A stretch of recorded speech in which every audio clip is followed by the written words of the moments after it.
Good evening, beloved, and welcome to Grace United Methodist Church. I am Pastor Katie. I'm one of the pastors here, and I can say on behalf of the entire church how incredibly honored and humbled and delighted we are to welcome back once again the fantastically wonderful Arianna String Quartet, and we are so grateful that they have once again come back home to this place and the partnership that we share.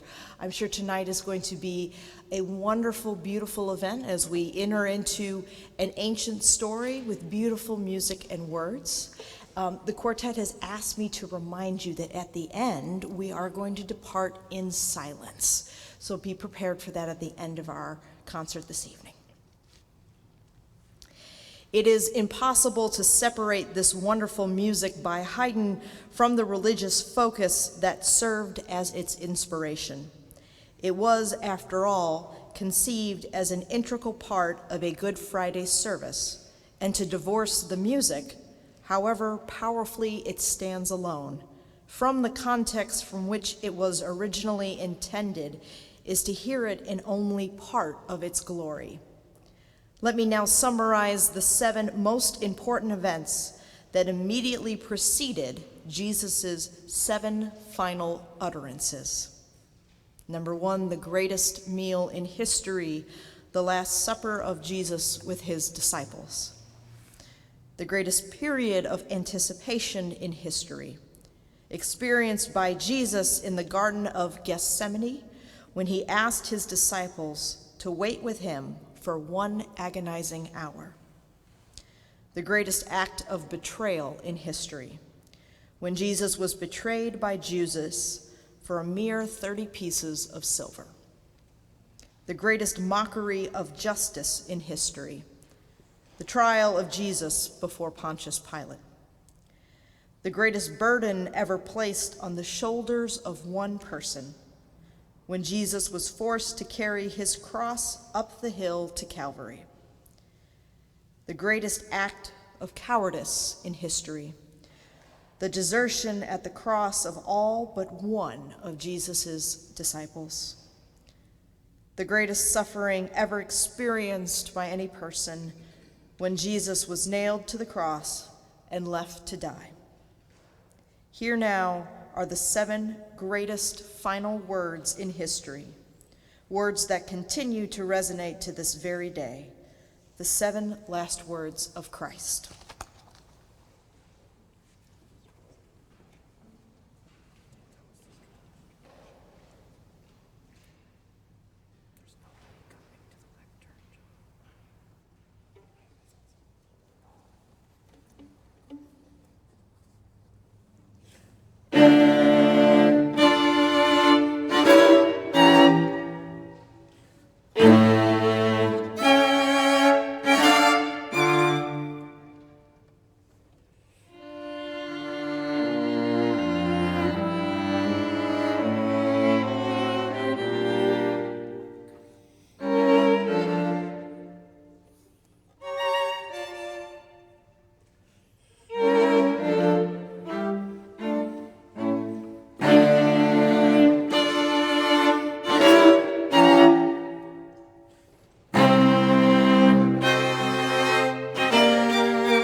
Father, forgive them, for they know not what they do.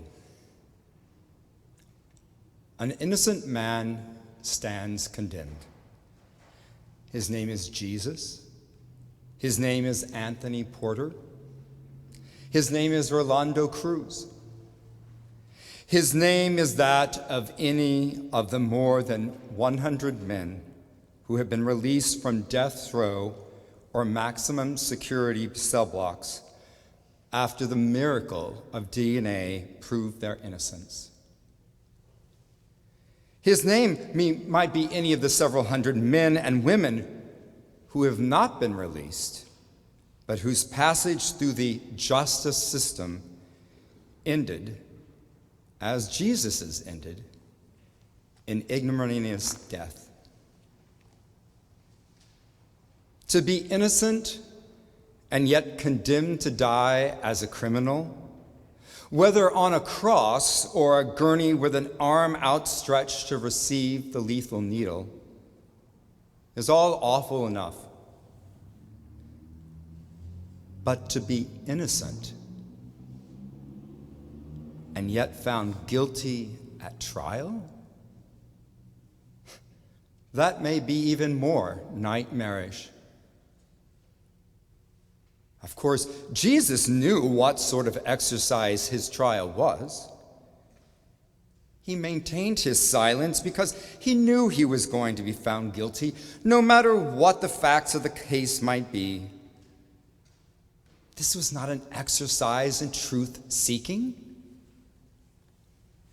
but a political proceeding to rid the community of a dangerous disturber of the peace and a challenger of the established order. But the innocent yet condemned people of our time, their predicaments result from our society's most highly ritualized exercise in truth-seeking, the criminal trial. How can justice miscarry so egregiously, so unforgivably? The word is broached. Forgive. It cannot be for any of us, participants in a way in the injustice done to these condemned innocents, to speak to them of forgiveness. But Jesus has already spoken powerfully with his word, with his example on the day of his execution.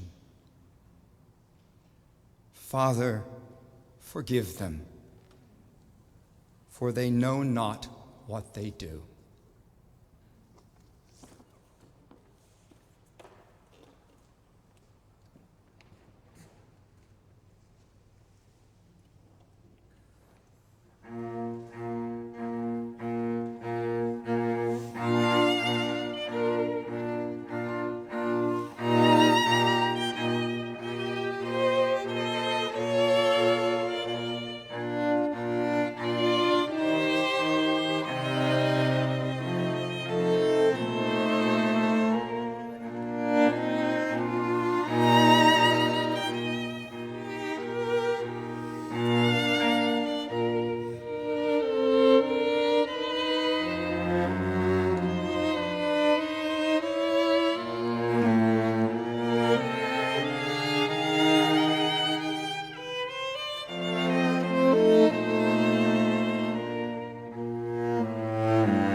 The Gospel of Luke contains one of the most dramatic stories in the whole Bible.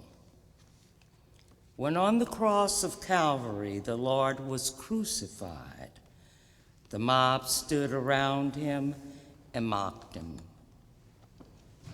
And two thieves were nailed beside him to share the agony. But one of them cried out to him, "O Lord, remember me?" As this thief was about to die, he turned to Jesus. For resolutions, Christ accepted him, saying, "Today you will be with me in paradise."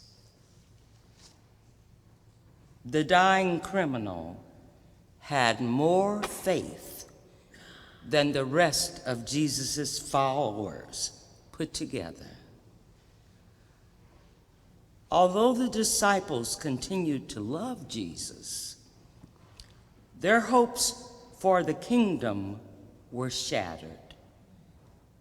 Most of them had gone into hiding.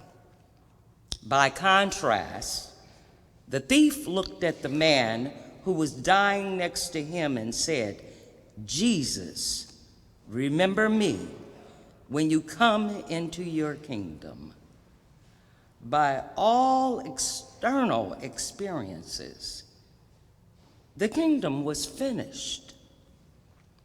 But how inspiring to us is the faith of this dying criminal who saw beyond the present shame, defeat, darkness, tragedy, and violence to the coming power and glory of God's kingdom.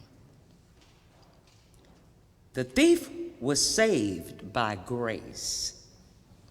It was a gift of God. He did not deserve it, and he could not earn it.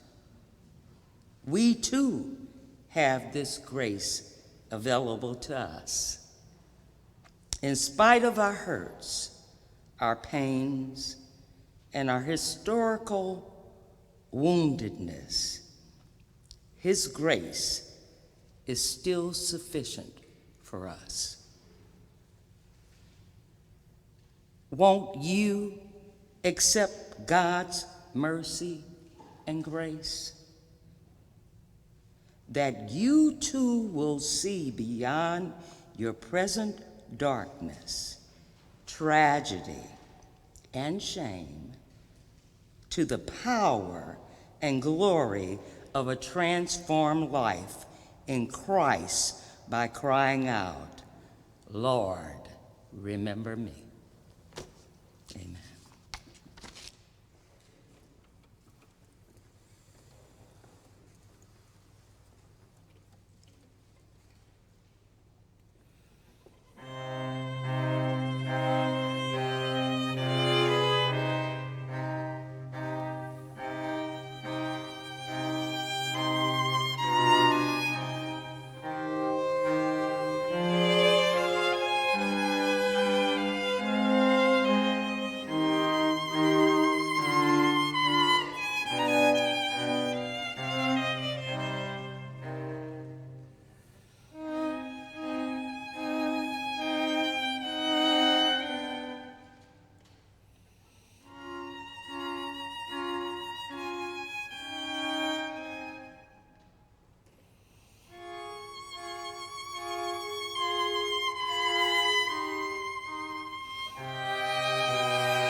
Woman, behold your son, behold your mother.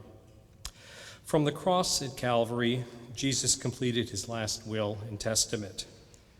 He had already committed his blood to the church, his garments to his enemies, forgiveness to a crucifying crowd, a thief to paradise, and would soon commend his spirit to his Father and his body to the grave.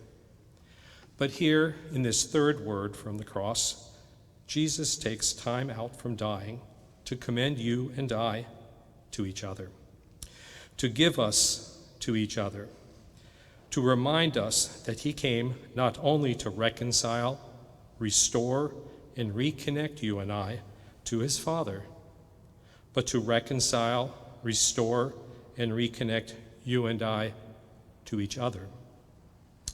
We cannot say we love God, whom we do not see, and not love our brothers and sisters, whom we do see. From Calvary's cross, Jesus looks beyond the pain of his body to address the pain of this body. Jesus recognizes that not only does it take a whole village to raise a child, but what is really needed is a new village. For the present village is sick, divided, disconnected, and dismembered. The body of Christ is still being pierced and crucified. We have built a society and a Christianity that have made the addicted feel like our burden. The AIDS patient feel like a plague. The prostitute, society's throwaway. Our elders, forgotten and useless, and where racism still continues to be America's greatest addiction, not only in the workhouse and market house, but also in the church house. Jesus took time out from dying to reconcile, restore, and reconnect us to each other, to make us accountable for each other, so that we would not become the modern Pontius Pilates, seeking to wash our hands from each other's responsibility. The truth is, you and I are not our brother's keepers. You and I are our brother and our sister, and the village is in our hands. Woman, behold your son. Son, behold your mother.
my God, why hast thou forsaken me?" Of the 7 last words, these are the most haunting and riveting, the most disturbing and unfathomable. They are so because they are unexpected. What reader would expect the self-possessed teacher figure of the Matthean story to express himself with such emotion? They are so because of the dramatic scene in which they occur, the most public and humiliating of ancient world punishments. They are so because they constitute a question, the only one among the 7 last words, an awful, pathetic, wrenching question to which no answer is given, to which no answer is possible. They are so because of the question actually posed.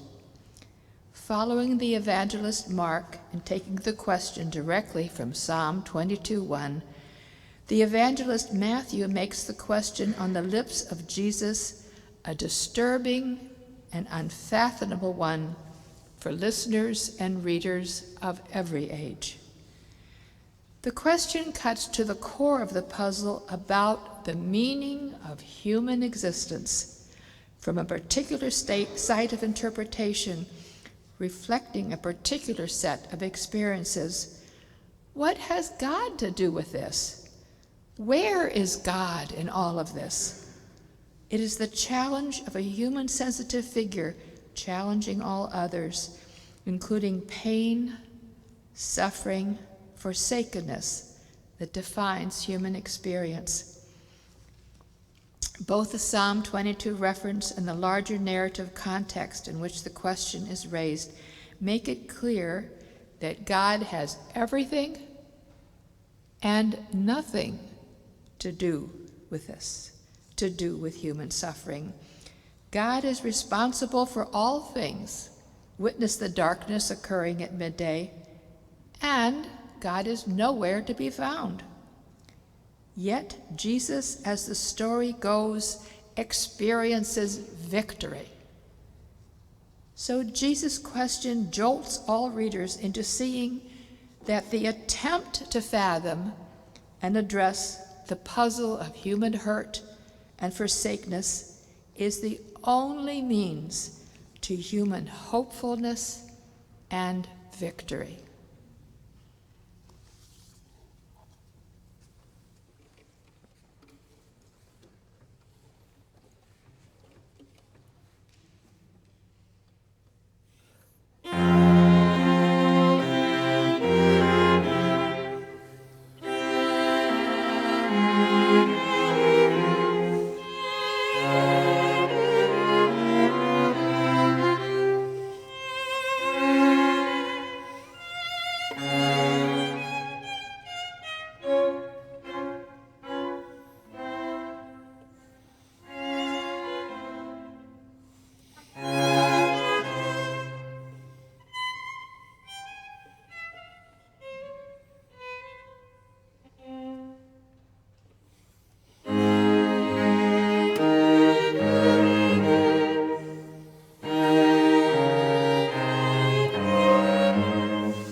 I thirst like a vulnerable seed waiting under the parched farmland earth for the rain to release me to life.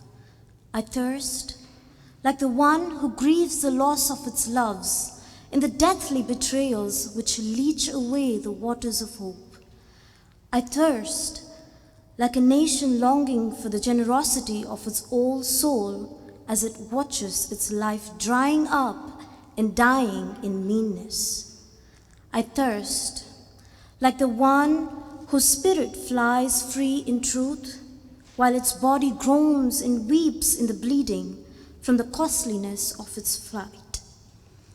I thirst not for the sweet, easy drink of denials, nor for the sour wine offered by those who would call me from my path, but for the holy water of risen life.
Carefully, Jesus does not say, I am finished. He says, it is finished. His work, what he needed to do, yet his life was cut short and his work seemed to be in shambles. The world had not been transformed. The reign of the Spirit was hardly evident. His apostles were far from understanding his work or their part in it. Still, Jesus confidently announces, it is finished. Every day he had given not just of himself, but himself, completely and fully to what he understood the Father wanted. Confidently then he could leave the work to those who followed, his way of saying that we who live with imperfection and limitations at the eventide of our lives have a right to announce, it is finished. We have done our job. We leave the rest of the work to those who follow, even though they have little understand what we are about. If only each of us at the end of the day could say, I have given myself to the mission with which I believe God entrusted me. Faithfully and happily, I have done my best. I can confidently die with Christ, even in the worst of circumstances, even strung up on a cross. Paschal joy invades the suffering of the cross, while the Easter mystery gives life and joy and inspires Christian optimism in the face of death.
Father, into your hands I commit my spirit.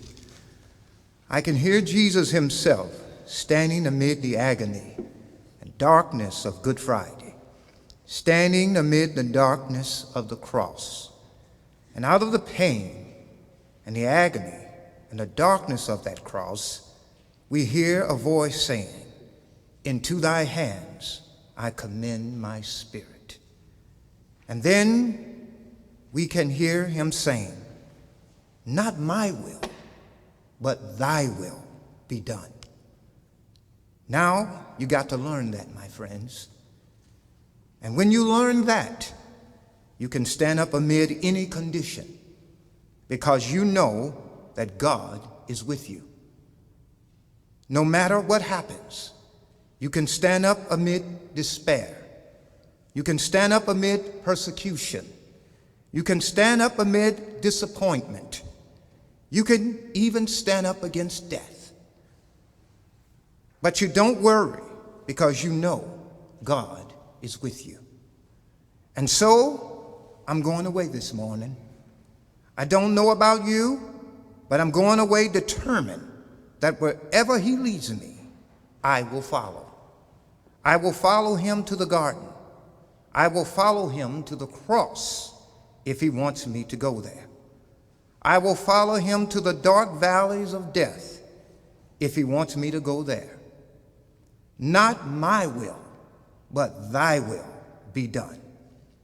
And when you can cry that, you can stand up amid life with exuberant joy. You know that God walks with you. Even though you walk through the valley of the shadow of death, you know that God is there. Even though you stand amid the great shadow of disappointment, you don't despair because you know God is with you.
Now that the man in whom the one word became many words is silent, St. Matthew writes, "Behold, the veil of the temple was torn in two from top to bottom. The forbidding curtain of the temple that separated God from people is torn in two from top to bottom. The rip is permanent and complete. It cannot be repaired. Behold it. Through this torn and flapping curtain, the wind of the Spirit freely flows. God is released into life." St. Matthew continues, "And the earth quaked, and rocks were split, and graves were opened, and many bodies of the saints who had fallen asleep were raised." Now that the man in whom the one word became many words is silent, the earth begins to speak. A long muteness is over. Its utterance begins with interior convulsions. A force in the center of the universe erupts. This force rumbles upward, parting the sealed lips of the surface, splitting rocks, so flesh can emerge. Awakened to its source, the earth speaks. Its word is resurrection. But there is more. Now that the man in whom the one word became many words is silent, other voices begin to speak. Jesus has untied the knot in the tongues of the children of God, and all who speak acknowledge him. His silence is the beginning of symphony. St. Matthew tells us, "Now, when the centurion and those with him who were guarding Jesus saw the earthquake and the things that had happened, they feared greatly, saying, 'Truly, this was the Son of God.'"